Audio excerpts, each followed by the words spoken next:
to apologize about what I said earlier. Seriously, we cannot be out here, especially when it's disappearing and all. I'm just going to work. You're being paranoid. It's not paranoia if it keeps happening.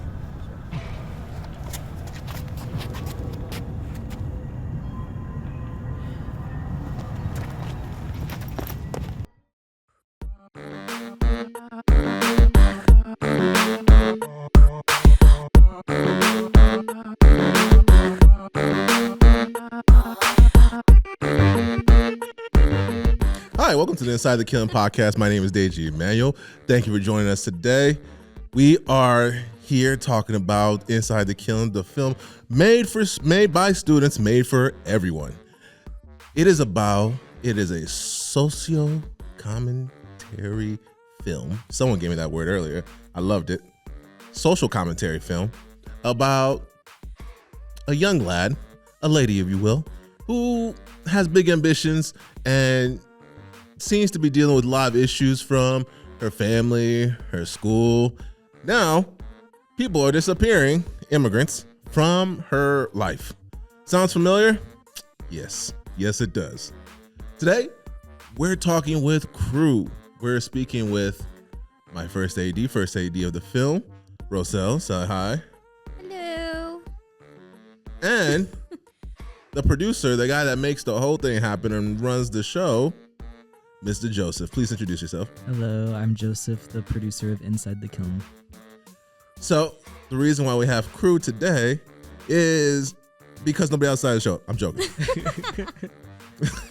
I personally wanted them to be on here today because I wanted you to hear from people who actually made the movie. It is something we are excited about, and forgive me, I have to remember not to get too close to the mic because they've told me I have a very loud voice. So I gotta be over here. I think everybody can hear me. Fantastic. This film is a thriller, and we are thrilled to have you here. You see what I did there? Yeah, You no, slapper. I know. So, you guys are part of the film. Please tell the people out there who are listening to us what you do. I know I've told them exactly what your credit is, but what exactly do you do in that credit? Well, I'm the first AD. I do a lot of the scheduling. What else have I done? I did like the paperwork. Basically the logistics to Deji's creative side. Any creative decision he wants to make, we figure out how to make it happen. And then it's a lot of scheduling, budgeting, Organizing. Organizing. Messaging a lot of people, texting the crew always, texting the cast, running the meetings.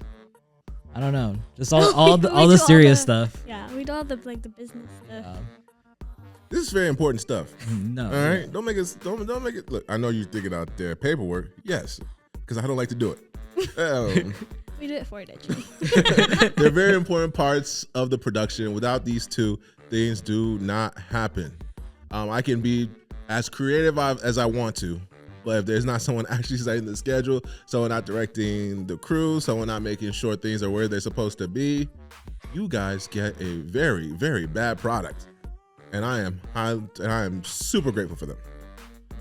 Which, I know you guys are in this production, but what films actually made you want to go into the film industry? Maybe it might not even be a film. Maybe it might be something else. But let us know. Let the people know. Well, for me, I don't know if this sounds childish, but for me it was, the Shark Boy and Lava Girl movie. Yeah. I don't know why, but as a kid that had so much impact. And then I remember how a movie would have subtitles. I would copy down the subtitles and make my own script. I would force my friends to audition. Literally force. I was that. But why Shark Boy and Lava Girl? I don't know. It just because I had the DVD. Mm-hmm. So the DVD had the behind the scenes. Ooh, and I think seeing statement. the behind the scenes of the movie, I was like, oh, I can do that. And I would just basically copy it. And then It was funny because as a kid I wanted to be a nurse, but like I remember like looking back in like high school and being like, wait, I liked doing this. Like maybe I should do that for like a career. Nurses. What do they do anyways? We love you, nurses. That was a joke. Yeah, my parents are nurses. That was a joke. Joseph's parents are watching like, bruh. Yeah. All right, Joseph, what about you? What made you want to get into the film production? Kind of similar. It reminded me, when you brought up that, it reminded me of something I used to do as a kid, which Nickelodeon, they used to post a lot of like behind the scenes stuff. I remember they would show like storyboard creations of like Avatar: The Last Airbender and like how to draw SpongeBob and like different stuff like that. That made me really realize that like movies and TV, like people got to make them. That's true. Like, it's not just actors and it's not just voice actors, but like there is so many different jobs behind the screen, and I think that really interested me in pursuing film. I also don't lie, you just wanted to play with the slime, didn't you? Yeah. Yeah. Didn't we all? No, I did not. Oh well, you're in the minority. Yeah, you're a loss. I did not want to do that. But as for other movies and TV shows, I grew up with a lot of sitcoms. I watched That 70s Show a lot. Ooh, love That 70s Show. Yeah, that was definitely Favorite like character. I love Kitty and Red. I love the parents. Kitty and Red. They're pretty funny. Yeah. Well, they're funny. I don't know. I like Kelso. I did. I know. You liked Kelso. No. I know. He was. Look, I am impartial to. I know it's a sitcom and they're all kind of funny, but to just the comedic relief on a comedy. Yeah. I'm just impartial to those people because they, as soon as you see them walk in, you know they're about to do something stupid, and I'm here for it. Yeah, he has a lot of good like physical comedy too. Yeah. I'm so disappointed that you Kelso. Why? Who's your favorite character? What you got against Kelso? Yeah. But I mean, I haven't watched that 70s Show in a long time, but I feel like Kelso was like I don't want to say the word that I'm thinking of. You thought he was an F-boy, didn't yes. you? Yeah. I'm like, bruh. But he was our F-boy. You know what I mean? No, we don't support F-boys. We don't support F-boys in ITK. I'm just saying. I didn't have to experience him, but he was fun to watch. So, we know as your positions on set, you guys deal a lot with running the show, the business side, all the paperwork, all that stuff. Still fun, but is there any positions on set, if you could switch out with them for a day, who would you switch out with? I would say for me, I would take Kristen as script supervisor because I feel like I can spot continuity really well, and you just, at least from what I've seen on set, like you just kind of sit there and pay attention, not have to run around, talk, like order people around. It's like so chill. I'm like, I just want to sit down and do paperwork. Like that's so fun.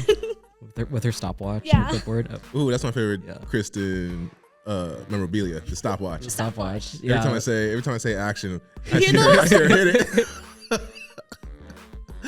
it. Sometimes I even hold the action just to see if she catches it. I'm like, she waits for you. She looks at you. Action. Oh, thank you, Kristen. We appreciate you. Yeah. She's off camera. She's right there. I'm like looking at her. Oh. What about you, Joseph? I would switch with Raul. I think I would be props. I really wanted to go into art direction and like production design and stuff like that. So, and even like one of my backup career options besides film was going to be an interior designer. Nice. I played a lot of Sims growing up. I made a lot of houses. That's really fun to me. So just designing different sets and stuff like that is just really fun to me. I did a lot of Sims too, but I just used the car to like run people over. Oh. Yeah. Sorry, no, that's Grand Theft Auto. There's That's Grand Theft Auto. I still did that too. Yeah. Yeah, you can be pretty sick in Sims. Yeah. You could also be very wholesome. Yeah. I wasn't wholesome. No. I can imagine. I did some things in Sims that I can't say on camera. I can already imagine. Never mind. I don't even want to ask. So what are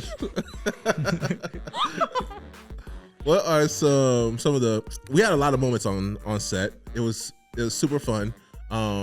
This crew has a lot of personalities. It seemed it's probably the most fun I've had on a set, and not even close. Yeah. What were some of the funniest moments you guys think we had shooting ITK? Quite a few moments. We did. No. Well, what about when the sprinklers turned on? Oh my god. That was more stressful in the moment than stressful. anything. But that was more stressful than anything. Guys, But after, Joseph, tell that story. Like they gotta hear about the sprinklers. well, so we were shooting this big night scene outside our university on campus, and it was around 8 p.m., 9 p.m. It was. And we're doing the scene that's all one take. Yeah. It's handheld. There's a lot of moving parts that goes into it. And anything could go wrong, just Yeah. video wise. Yeah. If anyone knows about like one take scenes, like that is a lot of stress, Yeah. especially on like the camera operators and stuff like that. So like not even halfway through the scene, the sprinklers turn on and we had to move our lights and we had to just stop We had production. 5 seconds flat to get everything out of there before Yeah. the sprinklers right by our equipment. And then afterwards, yeah, we were just like having a little party while we Yeah, were waiting we- for the sprinklers to I don't know, sprinklers like last was like 30. no, it was 30 way more minutes. than It was- 10 minutes. Yeah, it paused production. Really? Yeah, Like we waited like 20 minutes, probably 20 minutes each, just for one side of the sprinklers to turn off, Oh yeah. and the other side to turn back yeah. on. We have to wait another 20 minutes. Yeah. You're right. And then afterwards, all the sidewalk was all wet. It was a mess. Although it did add to the wetness, did add to the shot. I'm sorry. Kristen just sighed so loudly off camera. She's so disappointed in you, Deji. Apologies. Sorry. Sometimes I gotta keep my 12-year-old brain at bay. What can I do? Yeah. That's sometimes, What about you? What's the funniest moment you had? Funniest moment. Trying to think off the top of my head. I think whenever there were just so many moments because we had headsets between the six of us, you, me, Gail, Rowen, and Kristen. A lot of things we And discussed Alec. in those headsets. Yeah, the things we would just say in those headsets were always so funny. So I would say like any moment we had like to mess around with the headsets, and then you would just like turn it off and we'd be like, oh, did you turn it off? Look, sometimes we have to keep Gael at bay. Yeah. Sometimes, you know what I mean? And I would try using it. I'm like, why is it off? And it's like, we were talking too much and then she turned it off. When it's like, I'm in the zone. I gotta concentrate. Yeah, I would see like Deji like talking with the talent, and then I would look across the room and I see Gael and Rowen trying to whisper stuff in his ears. I would just see him take off the headset. Yeah. Because I didn't want to be rude and turn it off. But at the same time, sometimes you gotta do what you gotta do. I'm directing the talent, and next thing you know, I'm hearing Gael make chicken sounds. Like, we gotta. Look, it's fine. It's fine. But we gotta lock in, all right? Gotta seem a little bit professional. A little bit. Like 10%. Just 10%. That's Yeah. all. Sometimes 15. So let's get into ITK. It was a fun time. It was filled with a lot of emotions. As we know, the movie is about an undocumented student who is very, very obsessed with her work. So much so that she ignores basically everything else in her life. Even the fact that there are people literally being snatched up from her life by, we very subtly wanted to say, immigration services, just to base it in what we're living in today. When you interpret Cassandra, the character Rocel, what do you interpret her as? Like, what do you see when it comes to just how careless she was with everything outside of her art? I feel like a best way to describe her, at least to me, is like if I were to describe her to like a normal person, it would be like introverted, but like in a weird way. Because I feel like there were moments for sure where I'm just like, girl, like you have a friend right here. Like, what's going? Like, what? Like, I don't know. There are moments where I'm like, you're a little too introverted, or it's like in a weird way. Yeah, she's a little different. She's different. Yeah. I don't know how to, cause she's just trying to find like a good example in my head. Like how. Think of somebody. You know somebody. I got a couple friends. Say names. No, I don't want to drop names. Drop names. I'm not gonna expose them. Dox them. It's just she's addresses. Social security number. Phone number. 71. Zip code. Credit card number. Oh, cause Cassandra, why she's I'm trying to think of person. Or I feel like she's also like she's introverted but also self-centered as well. That's a good word. Self-centered. Like she like when Daniel was kind of apologizing to her, she kind of was like, ugh, like I don't like this is about me. Like not like she wasn't indirectly being like me, but you could tell she like doesn't care for her friend. Yeah, it's like, come on, dude. But like she kind of keeps to herself and is like standoffish. So it's like, yeah, that's why I say weird because I'm like, how can you be an introvert but also self-centered? It happens. Welcome to the life of men. Sometimes, you know, I feel relationships. That's true. Yeah. Well, I'll do something wrong, and trust me, I did something wrong.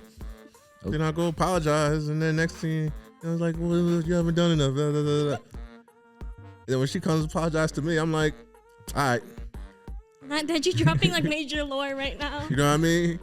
Sometimes you gotta link things. See, I connected with the film. That's why ITK was so good. Anyways, Joseph. That's just trauma dumping on. You know what I mean? What about? Let's give you another character. I'm going to give you. What's the name of Cassandra's best friend? I should know this. Daniel, that's it. Daniel. We know he's very outspoken. We know he's loyal to Cassandra. We know he's a goofball. What are your thoughts on the character of Daniel? I think he's definitely a person I've met before.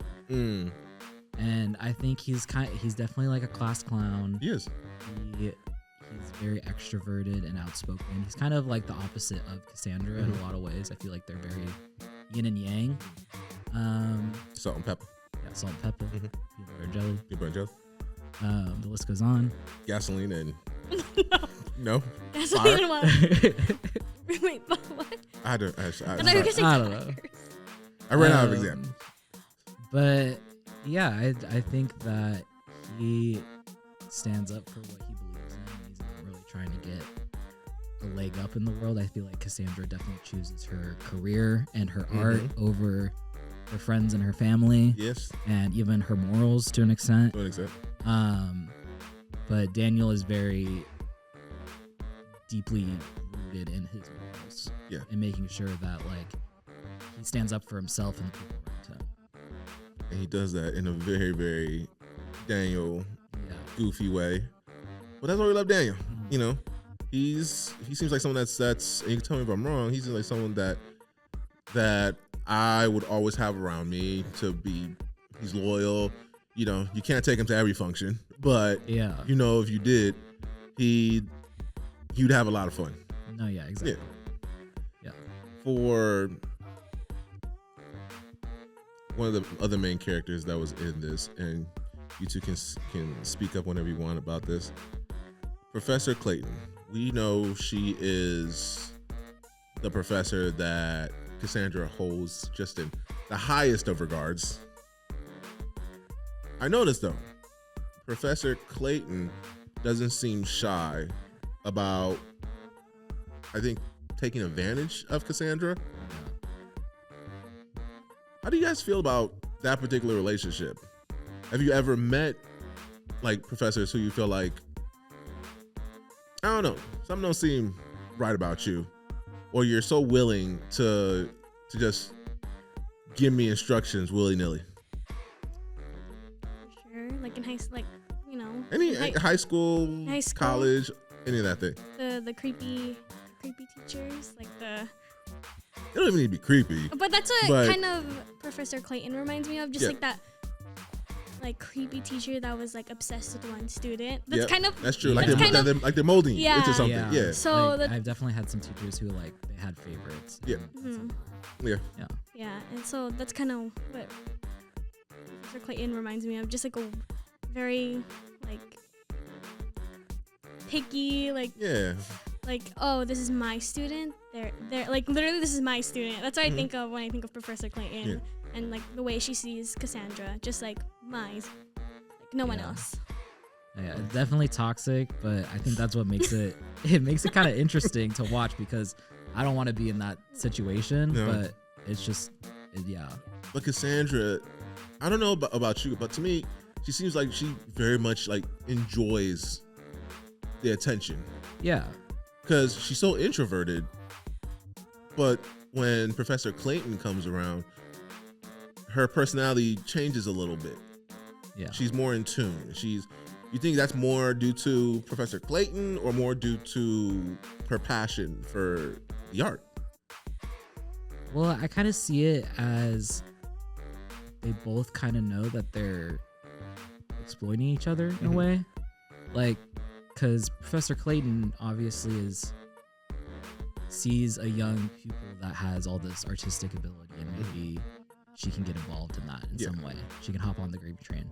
But I feel like Cassandra, she sees this professor who has a career in art, who is very talented, and is giving her attention. So I feel like it does make sense for her character to want a leg up and to be all buddy-buddy with her, you know? Yeah. Now, I got you bring that up. I got a question. I know it may come off as if Professor Clayton is taking advantage of Cassandra. But do you think Cassandra, in some way, might also be taking advantage of Professor Clayton? Or at least in her mind, she thinks this is her path to something greater. Yeah, absolutely. Yeah, I think that's what makes that dynamic so interesting is that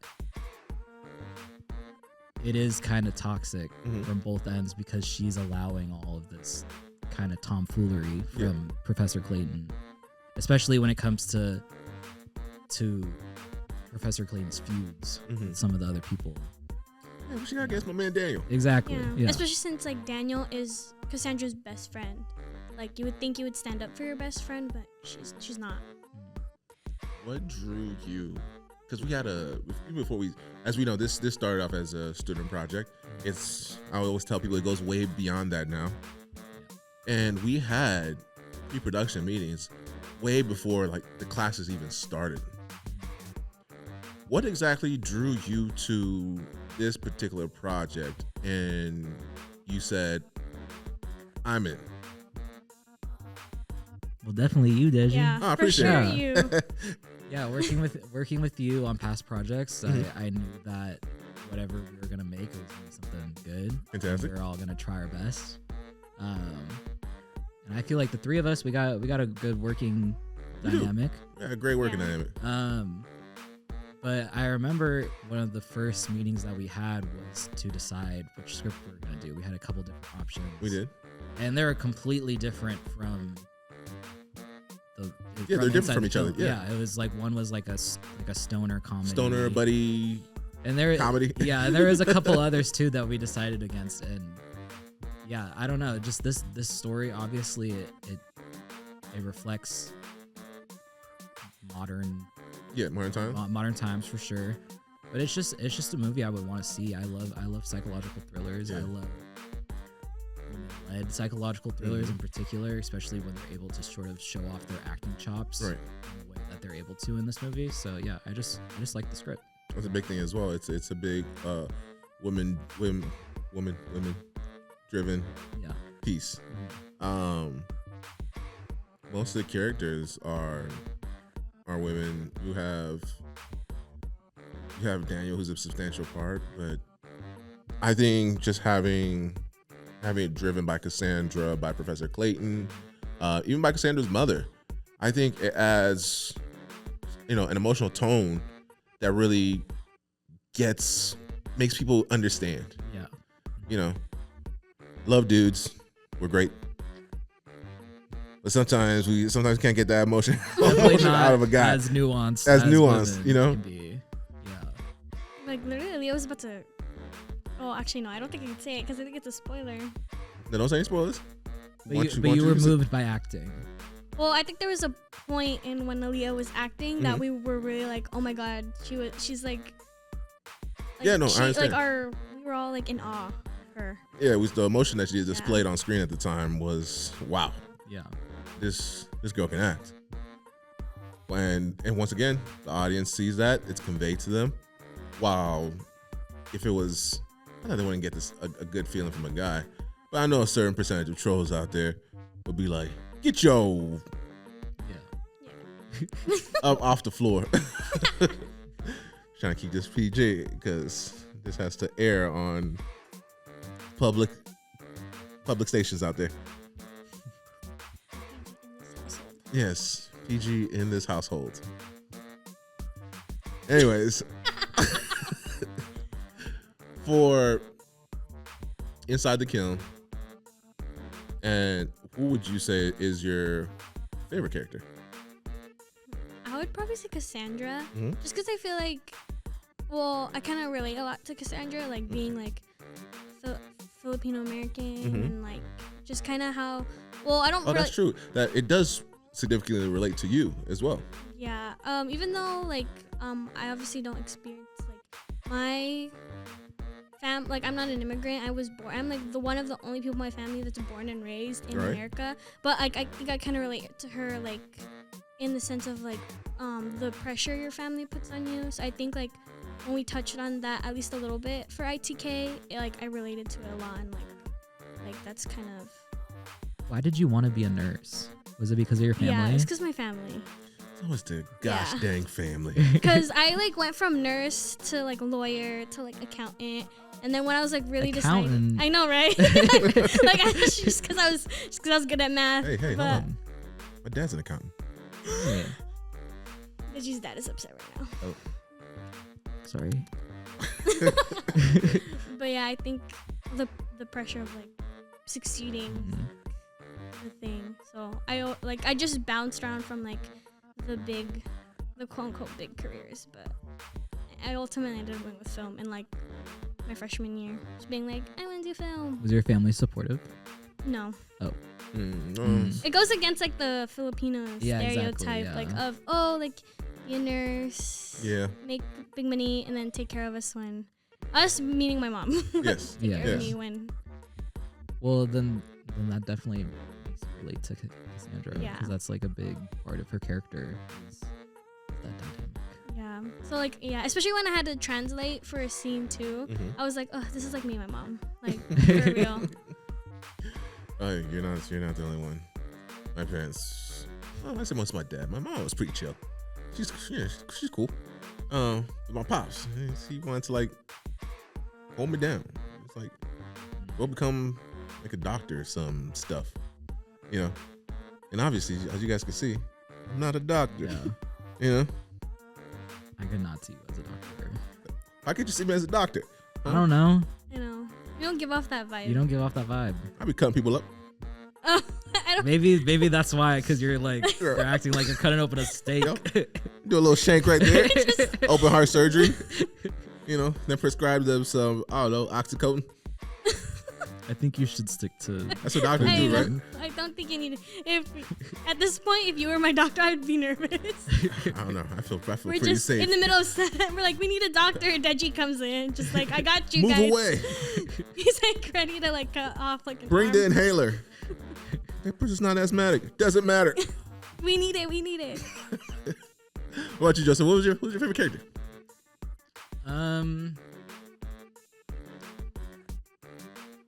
I definitely am most interested by Professor Clayton. I think casting her was really fun, and we got to, you and Amber, our casting director, we went into kind of what influences we wanted for that character. And it was a lot of characters I really loved on TV. I know we kept on saying we wanted to get our Meryl Streep because she just reminded us so much of that like grand dame, like very regal, very sophisticated type of woman. And yeah, I don't know. I'm drawn to characters like that, and definitely I do like when characters are toxic because I get to live vicariously through the drama of it all. Like, ooh, so what you gonna do now? yeah, so exactly. So Am I the drama? Yeah, exactly. So Am I the drama? so yeah, Professor Clayton. Okay. As you know, with this, we each had our individual relationships with each other and how we work together and all of that. I wanted to ask, how do you think the relationship between first AD and producer was, and how did it develop throughout the film? Because I know we're working long hours together. We're seeing how each other moves and how we think. How did the relationship between you two on both on-set and off-set develop to where I've noticed you guys work wonderfully together, and I appreciate it. I feel like when we were before we started production, I feel like the pre-production we worked well together, like just in general, and then especially once production hit, especially that like weekend shoot that we had, Right. like once that hit, like I feel like especially like got like more like closer, and we're able to like work with each other more and like kind of like feed off of each other's like working style. Well, because for some of pre-production, you were in the Philippines. Yeah. So Kristen was kind gone of for a long time. Yeah, Kristen was I kind wasn't of. gone for that long. It was 2 weeks. You were gone for 2 years. I wasn't gone for that. You guys miss me too much. Yeah. But for those 2 weeks, Kristen was first AD for those pre-production meetings. So I was getting close to her because I hadn't worked with either one of you really. Well, actually, Kristen, we worked on a shoot together where she acted, but Great then actress, once, by the way. Just liar. but once you came back, I definitely started to trust you and kind of rely on you for sure. And we kind of bug each other with our problems, so we don't have to bug Deji because he should be worrying about important stuff, not like what should we get for lunch. Yeah. So They asked me what I want for lunch. What do you want for lunch? He was like, "Here, take this and shove it in your face." Yeah, eat this. Yeah. Just yeah. take it. But yeah, and then being producer and first AD, you are the first people on set and That's the last people to leave.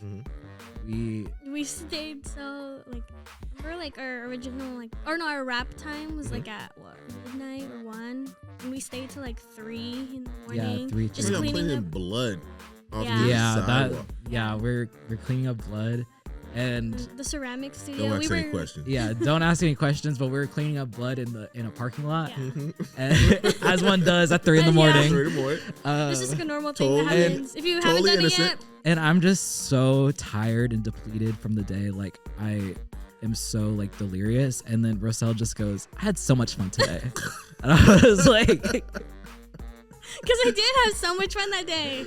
but I definitely rely on kind of you to get me through the day with that positive energy, because otherwise I would have been so depressed cleaning up that blood by myself. It would have not been fun. But you make it fun. Yeah. And Make I- the and I stressful agree. things fun. And I was there. I was just driving by. I was like, "All right, bye. Good Yeah, luck. director Deji needs his driving beauty by, sleep. Like, okay. Great. I know, Thanks like, for your work." especially for the ceramic studio, like the last day of filming when we were cleaning up the studio. Yeah. And just like we were all like silent, like you, me, and Kristen silently cleaning the ceramic studio because we were so done. And just okay, let's all put this away. Like just quietly. I'm trying to crack jokes, but like even me, I'm like so dead. I'm like I can't The do this bags under anymore. our eyes. Like, it's not the time for jokes. Let's get out of here. As far as the relationship between me and you, Joseph, I thought it was pretty good. I really think it's evolved. Now I'm like, 'cause I remember early on, we had a class together, and I was surprised by how quickly you took hold of the binder for the class, and you were just like, we're gonna get this done before whatever project this is, before like halfway through this day, because I want to finish this thing quickly. Yeah. As soon as I heard that, I was like, finally, some competency. And because I remember that conversation, we were both like, we want to get this done. No, mostly because, and I'm not afraid to take the lead, and I don't mind it at all. It's something that I'm used to on whatever I do, just to make sure that it gets done, and we're not all, looking at each other at the end of the semester and be like, anybody do anything? Anybody do anything? No? Cool. But I also very, very much appreciate it when I see someone come through and be like, you guys ever seen that, that Spider-Man meme where they're all pointing at each other? Yeah. So, when you did that, I was like, oh, hey, okay, cool. Let's get this done. Yeah. It's because we're like, hey, let's do this thing. Let's make it good. Let's make it great.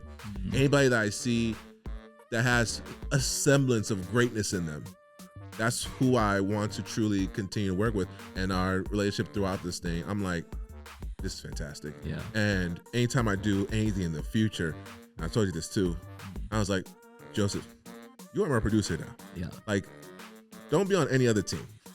You are with me for literally the rest of your life. I'm stuck with you. Yeah, you are stuck with me now. What was your view on how we work together? I thought that we clicked pretty much right away, just because we're both just want to get it done. We want to knock out as much work as we can, and I don't know, but yeah, I do remember you going, you're my producer now, and I was like, all right.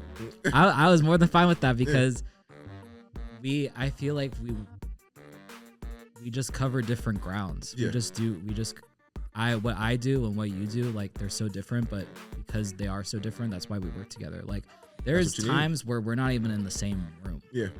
For like hours on set. And it's just because I'm dealing with that room and you're dealing with the other room. And that's that. But that's what we need. That's what you need as part of a team. It's people that do different things, and you know that what this person does is different, what this person does is different. But that's why it works so well, because you two do different things, and you're covering all your bases. Yeah. So, Deji. What's up? The ceiling. Hey. Tell me, how did you think our relationship worked let's go from when we even first met till now? Well, when I first met you, I felt like I was so intimidated by you because you knew so much in the film, like just film in general. As most people are. No, I'm joking. Because I've met people like that, and they have been very intimidating and, like, I would say more threatening, because obviously when you're in like an industry with majority of the people are male, it's like so hard to like kind of get a foot in. So get your voice across. Yeah. So I feel like I was like, oh, first impression, I think that's kind of what you were. But then as I got to know you, I was like, oh shoot, you actually like try to bring everybody up, not just like certain people, or like you pick and choose. You try to bring everybody. And so like when you asked, people don't listen. It's fine. Yeah, that's why when you asked me to be your first AD, I was like, really, me? Like, out of all people? And I was like, like, Deji's picking me. And honestly, first day, the art gallery, I wasn't so sure about being, like, I thought I was, and then we did that shoot day, and I was like, I think I'm gonna tell Deji I don't want to do this anymore. But then we did Friday shoot, and I was like, oh no, I got this. Yeah. Great. Okay, I think I like learned how to be a first AD pretty quickly. It takes a little bit to get used to your position. That's why some people, one thing I noticed from you or out the bat is that, and I wished you believed this in yourself before I even saw it, is, I don't know if you know this, but you know how to command a room. Period. You have that personality. But sometimes I'll see you sometimes just kind of just doubt yourself, and I'm like, why? I'm like, forget all these people. All right, you go in there and you tell them what you need to tell them. All right, even if they don't listen to you, you be like, you're dumb. Don't tell them you're dumb, but I think I said that to a couple of people. Sure. Yeah, and let them know what your opinion is, because you have a great opinion, and what you can say might help them out. And you doing that and going forward and just being yourself, I was like, she's gonna learn this position. Yeah. And this is the position, whether you want to do it in the future or not. but this is the position that's going to carry you to where you want to go. That's going to carry you to other positions that you want to try out. And it was a fantastic working relationship. Yeah. I think we work well together, because I think for sure, like I don't know, I think we balance each other very well. Like, yeah, sometimes when you come to me all antsy, I gotta be like, that's how you know I'm anxious. when I come to you like, Deji, Well, that's such like first AD like persona though, to just be like, you're on one. Like you're definitely stressed, but the thing what makes you a good first AD is that you're able to, still joke and like have fun. Yeah, I try to have fun on set. Yeah, keep the spirits high. Yeah, especially when I start noticing the crew's all like dead. When I'm we like, lost our okay, sparkle. Yeah, like during lunch, she would like have all this energy, and then by like the last scene of the day, everyone's like, I want to go to sleep. I want to go home. Yeah. Like no one wants to. And then there was that last day we shot where we just like, I feel like we reached past tired to where we were all giggly at like 2, 3 in the morning, like just acting crazy. Something I really noticed, which I really appreciated, is we still have 4 days. We still have one more day that we're shooting soon. But that 4th day, I really noticed it was so calm. Yeah. Honestly, I was proud, but I was also like scared a little, because I'm like, are we getting things done? And I'm like, and then I checked my shot list, and we were shooting, and I was like, we are getting a lot done, but everything's so calm, which told me that everyone is comfortable in their positions. They know exactly what they want to do. They know exactly what they should do. They know exactly where things go. They know how to fix things. People aren't asking each other questions left and right. With me, we still ran across some issues, but it wasn't as crazy and chaotic as the first day. And I know the first day was trial by fire. But we got through it. By the time we got to the 4th day, everything was clicking on all cylinders. Yeah, I agree. We got into our groove for sure. Yeah, I think that weekend helped a lot. Because it was funny, or at least me and Joseph, we for sure thought that weekend was going to be like the hardest. Mm-hmm. But it felt like the easiest, especially as it went on, because we kind of knew what we needed to do, who needed to do what. And so it was like perfect. Yeah. Day 1 was pretty rough. Mm-hmm. We were all scrambling. I was like hiding in the corner, I remember. I would like go to Carmon and be like, I don't want to do this. I would just hide. And Carmon would be like, go in there. And do your job. I think at one point Rowen came to get me, and I was all like, oh, they found me. So while we're gonna end this soon, I guess my last question for you guys is, what are your hopes for Inside the Kiln going forward? What do you hope to gain? What do you hope for the actual film itself? And let us know. I think I hope. Yeah, you can go first. Well, I definitely know that we want to expand our universe. We do. Whether that is just adding, making an extended cut of the short film, or turning it maybe into a feature. That is something I would love to do. It's gonna take years of work though, but I definitely know for sure that at the end of the day, I do want to work with this crew again. This is my production company. Hey. We're gonna start production. Yeah, we're gonna start a production company soon. But and ITK will be our first short. First short, yeah. And I hope to work with this crew for a long time. I know I'm stuck with Deji, and Rocel is stuck with us. Yeah. So it'll at least be the 3 of us. Yeah. We'll see about everybody else. Yeah, we'll see about everyone else. But I know us 3 are. Yeah. Yeah, I think I agree with Joseph. Just like hoping that this is going to be a feature, or even if like we don't do an ITK feature or like feature film, maybe a different one. Maybe a different with one. This crew, like as long as I'm with you guys, I think I'm fine with wherever we're gonna go. We'll keep pushing. Well, I think that's it. You guys got to see some incredible insight from our first AD Rocel. You got to see some incredible insight from our producer Joseph. And we're glad that you guys are joining us on this journey, because we are thrilled to have you here. Follow us on Instagram at INSIDE THE KILN Movie. You can donate to our GoFundMe. We're still trying to raise funds for anything that we do, whether it's post-production or anything in the future. GoFundMe, Inside the Kiln. Kiln spelled K-I-L-N. And once again, my name is Deji Emmanuel. That is Rocel. That is Joseph. We thank you for coming, and we'll see you again next week with a special guest. Is it Daniel that's coming next week? Yes. Okay, cool. Yes. Our actor that plays Daniel is coming next week. We're gonna discuss one of the scenes that we shot, and you're gonna get an in-depth look at us breaking it down. Thank you, and goodbye.